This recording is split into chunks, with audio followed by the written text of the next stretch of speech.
Okay, magandang umaga po sa ating lahat.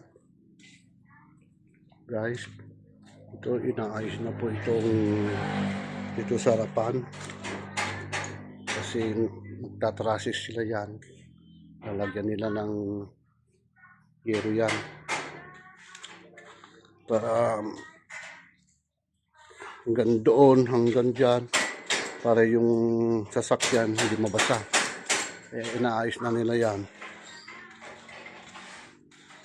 kasi tag-ulan na. Hanggang dito ang yero pag ganoon, para hindi mabasa yung mga motor sa kayong kotse. Ayun sila, si Kabagyan saka yung kasama niya. Ito ang hukay, matigas na yan. Yan na yan.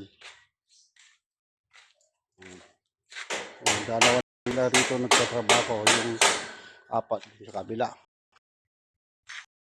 Pero ano ito, masisipag sila kahit ganyan sila. Yan. Magaling sila yan.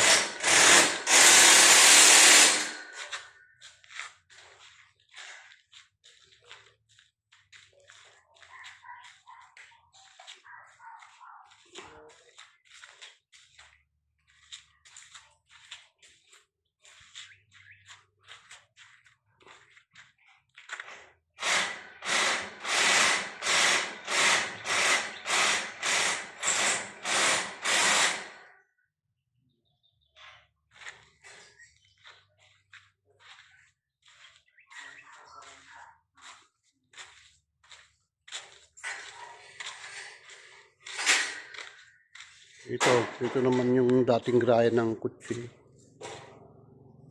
Ano nila ito? Gagawin nilang magninegosyo sila rito. Kaya ito lalagyan nila ng yero ito. Hanggang doon, saka hanggang dito.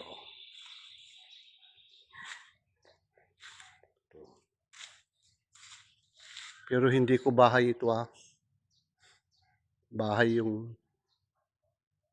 nila.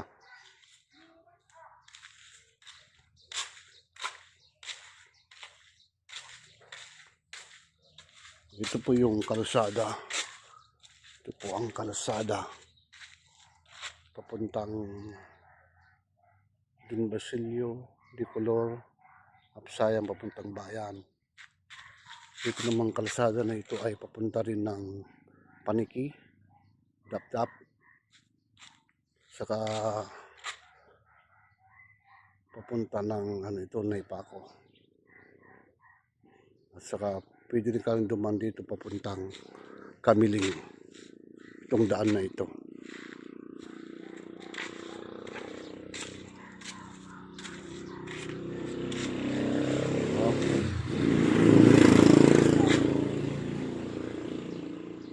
Ay na si Kabagyan, umaakyat na sa taas. Sana wag munang umulan para makapag-welding sila.